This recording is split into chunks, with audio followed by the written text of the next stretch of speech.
يا صباح الخير، يا صباح المطر والأجواء الشتوية. ازيكم يا حلوين؟ يا رب تكونوا بخير ويا رب يكون يوم سعيد عليكم. النهاردة يوم جديد وفيديو جديد، وكمان في حاجة كنت حابة ان انا اعرفكم عليها، فخليكي معايا لاخر الفيديو. النهاردة صحيت طبعا، فطرت فطار خفيف كده عشان اعرف ان انا ابدأ يومي صح. اول حاجة طبعا صليت، وبعد كده فطرت وقريت طبعا الورد اللي انا المفروض بقراه كل يوم. على حسب طبعا، يعني ممكن في يوم مثلا ان انا اطول، ممكن في يوم لا، ما بيكونش فيه وقت مثلا. اياد مش بيسكت، ممكن يشد المصحف، ممكن يعني يغلس وكده، فمش بعرف ان انا اطول، فممكن مثلا اقرا جزء، ممكن اقرا جزئين على حسب. المهم يا جماعة ان احنا لازم نقرا قرآن، لازم نقرا لو حتى سورة واحدة يوميا، لان طبعا اللي بيقرا اصلا في القرآن وكده بيحس ان هو في تواصل مع ربنا. فلازم يكون لو حتى هقرا سورة واحدة لو صغيرة مثلا، بس كل يوم، وحافظ ان انا اقرا الورد ده. وكمان في نظرية يعني بتقول ان انا لو عملت الحاجة 21 يوم، انا بعدها تلقائي بتعود ان انا اعمل الحاجة دي يوميا من نفسي. فياريت مثلا نحاول ان احنا نغير عاداتنا، او على الاقل نصحح فيها حاجات. ممكن انا كحد مثلا لما بشوف غيري بيعمل حاجة كويسة بحاول ان انا اقلده، بحاول ان انا اخد منه حاجة. طبعا على قدر المستطاع، واحدة واحدة انت بتقدري تعملي الحاجة دي. فبجد بجد يعني ربنا يقدرنا ان احنا نعمل حاجات صح في حياتنا، ربنا يقدرنا ان احنا نكون قريبين منه. وبجد في برضو حديث عن الرسول، يعني بيقول ان انت كل ما بتقرب من ربنا، فيما معناه ان انا كل ما بقرب لربنا ربنا بيشدني ليه اكتر وبقرب ليه بقدر اكبر. فبجد نحاول ان احنا نعمل حاجة صح، او نعمل حاجة تقربنا من ربنا، خصوصا كمان ان احنا داخلين على رمضان، فهنكون العادات بتاعتنا آه، يا ريت تتغير للأحسن، ويا ريت تتغير للقرب من ربنا أكتر. بعد كده انا ابتديت ان انا اروق الشقه وكده، فهبدا طبعا بالاوضه، هي اصلا ما كانش فيها حاجه، يعني انا كنت مروقاها امبارح واول وكل يوم، فبتبقى ما فيهاش حاجه، يعني خفيفه جدا عليا. ودي حاجه بتسهل جدا عليا، احسن من ان انا يعني اراكم على نفسي مره واحده، واحس بقى ان الدنيا تقيله عليا وكل حاجه فوق دماغي، فمش بقدر اعمل كل حاجه مره واحده. المهم ان انا طبعا انا كنت غاسله السجاد وكده ونشرته ونشف وفرشته. بعد كده انا كنت فرشه الاوضه كويس، فبس بطبق اللحاف وكده وبظبط الدنيا. بمسح الازاز. كنت حاسه ان في حاجه تحت الازاز، يعني ما بين الخشب والازاز، فبحاول ان انا اجيبها، فمش عارفه. فلو حد عنده فكرة مثلا ازاي ممكن ارفع الازاز واعمل تحته من غير مثلا ما اكسر حاجة، او من غير ما ابوظ الدنيا، فياريت مثلا يكتب لي في الكومنت. كمان هنا انا عندي منظم الميك اب، طبعا هو ما بقاش اصلا منظم ميك اب، يعني هو ما بقاش في اي حاجة، هو محطوط كده بس، يعني ما ينفعش ان انا يكون عندي مثلا اطفال وكده واقوم حاطه الحاجه على التسريحه بالشكل ده، وهما يقعدوا يشدوا فيها ويكسروها، وبرده برجع احطها تاني. فدي حاجه يعني مش بتنفع مع الناس، مع معظم الناس. انا كنت بحط مثلا الميك اب بتاعي، او بحط الحاجه اللي انا بستعملها يوميا، البرفيوم، السبراي، او الحاجات دي، بحطها كده على في منظم الميك اب. فلقيت طبعا ان اياد وكده بيشدها، وفي حاجات كتيره اتكسرت. فلا يعني بقيت بشيل كل حاجه وبعينها، وانا خارجه او وانا هستعمل الحاجه بقيت بطلعها وخلاص. يعني لازم برضو نحاول ان احنا نمشي امورنا قدر المستطاع. آه، اخد بالي مثلا ان انا معايا بيبي، فعايزه احافظ على حاجتي كمان. انا اصلا شايله كل حاجه صيني في الشقه، البونبونيره، الفازه، الحاجات دي كلها انا شلتها، علشان حرفيا بحس ان هي وقعت خلاص هي بتتكسر، هي وقعت كذا مره اصلا. فلا يعني انا مش هستنى ما تتكسر. وكمان يا جماعه كل حاجه بقت غاليه، ولو فكرنا ان احنا هنشتري الحاجة تاني فده طبعا شبه مستحيل. يعني ان انت مثلا يكون عندك بونبونيرة مثلا انت كنت شارياها من كام سنة ب 800 جنيه، طب تعالي دلوقتي عشان تشتريها هتجيبيها بكام؟ فطبعا الحاجة مش بتتعوض، فلازم فبجد بجد احنا لازم نحافظ عليها. انا هنا كنت بحاول ان انا ارفع الازاز بقى علشان امسح تحته وكده، بس ما قدرتش يعني. حاولت بس خايفة ان انا مثلا ارفع فهكسر حاجة. المهم ان انا بحاول ان انا يعني اجيب اي حاجة قصادي، اي حاجة مش نظيفة، اي حاجة عليها تراب بعملها وخلاص بمسحها. وطبعا يوميا كل حاجة بتخف عليك. يعني مثلا النهاردة انتي مسحتي دي مسحتيها، بتيجي تاني يوم بتلاقيها ما عليهاش حاجة او عليها حاجة بسيطة جدا فبتتمسح. النهاردة مثلا ايدك في الحاجة بتحسي دايما يعني ان فيها حاجة غلط او كده، بتظبطيها.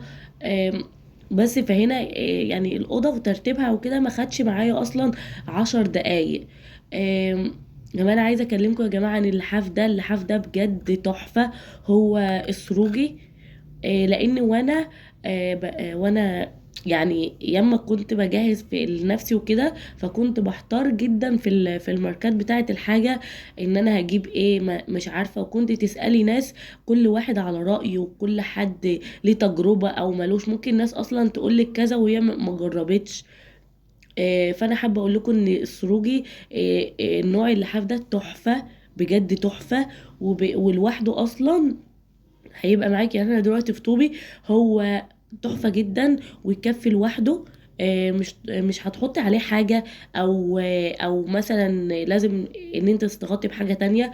وخفيف جدا، والخامة بتاعته جميلة ومش تقيل. يعني تحس ان انت كأنك مش شايلة حاجة اصلا. وبيدفي جدا، يعني كويس جدا جدا. بعكس في انواع تانية كتير انا جربتها وطلعت مش كويسة معايا. آم، بعد كده جبت المكنسة وابتديت ان انا طلعت بقى في الصالة. انا كنت خلصت الأوضة فطلعت بقى عشان اروق الصالة وكده، فهي بس ما كانش فيها غير اللعب. وكمان الأرضية كان فيها حاجات بسيطة، يعني تراب بسيط كده، او بيبقى فيها خيوط كده بسيطة يعني بتلزق في السجادة. عايزة اقول لكم ان هي اصلا مش باينة في التصوير، بس وانا بكنس ببقى شايفاه كل حاجة قدامي. عشان في ناس كتير بتفكر ان التصوير يعني لا، انتوا ما بيبقاش في حاجة وانتوا بتصوروا خلاص. وانا اصلا واحدة من الناس لما كنت بتفرج على فيديوهات ليوتيوبر تانيين كنت بحس كده. بس لاحظتها لما انا وقعت في التجربة دي. حقيقي بيبقى في حاجات بس ما بتبقاش باينة في التصوير.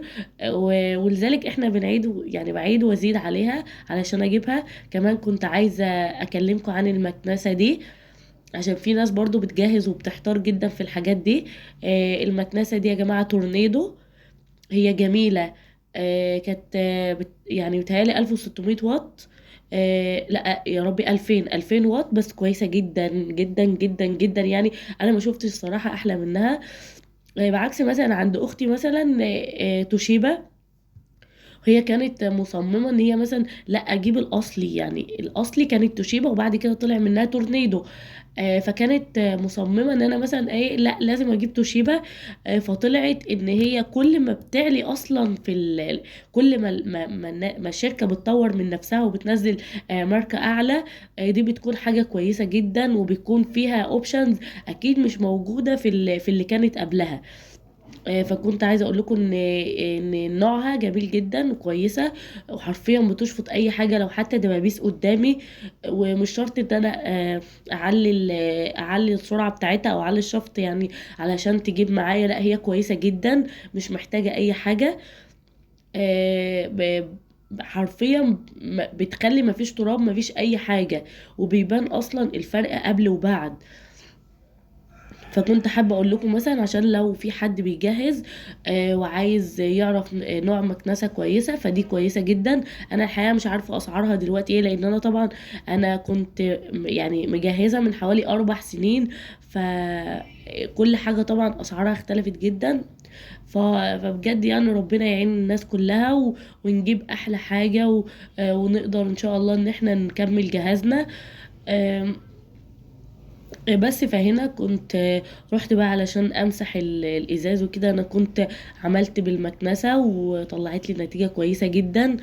هي مريحة نوعا ما، بس طبعا بتبقى محتاجة دايما ان انا اشيل الكيس اللي جواها ده واغسله وانضفه كويس. وهبقى اوريكم برضو ازاي الكيس اللي جوه المكنسة ده بيتنضف، وازاي ان التراب بطلع التراب اللي فيه. وعشان طبعا تديني احلى جودة في الشفط وكده، المفروض ان الكيس ده يتغسل ويتعطر كمان، علشان لما اجي استعمله تطلع الريحه كويسه، ما يجيبليش مثلا ريحه تراب او اي حاجه. او طبعا كل ما بيتراكم جواه حاجات، كل ما تيجي تشفطي مش الحاجه ما بتتشدش معاكي كويس.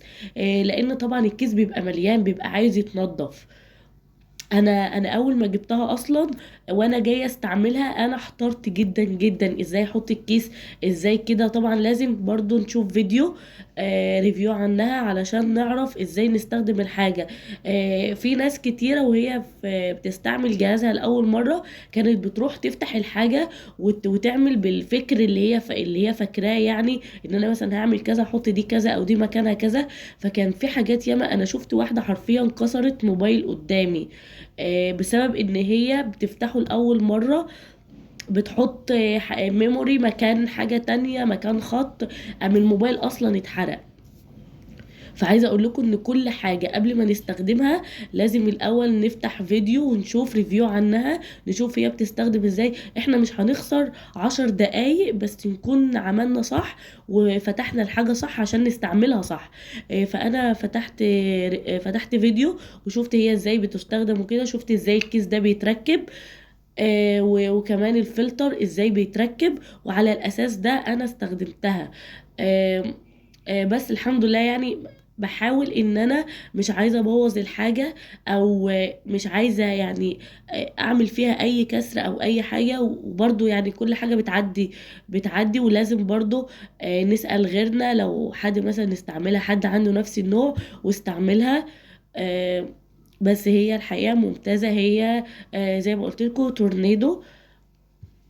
بس كده. فانا كنت خلصت الصلاة ورحت بقى علشان اعمل الغدا. كان جه وقت الغدا. آه، كان عندي سمك وكده. فقلت الاول ان انا انضفه.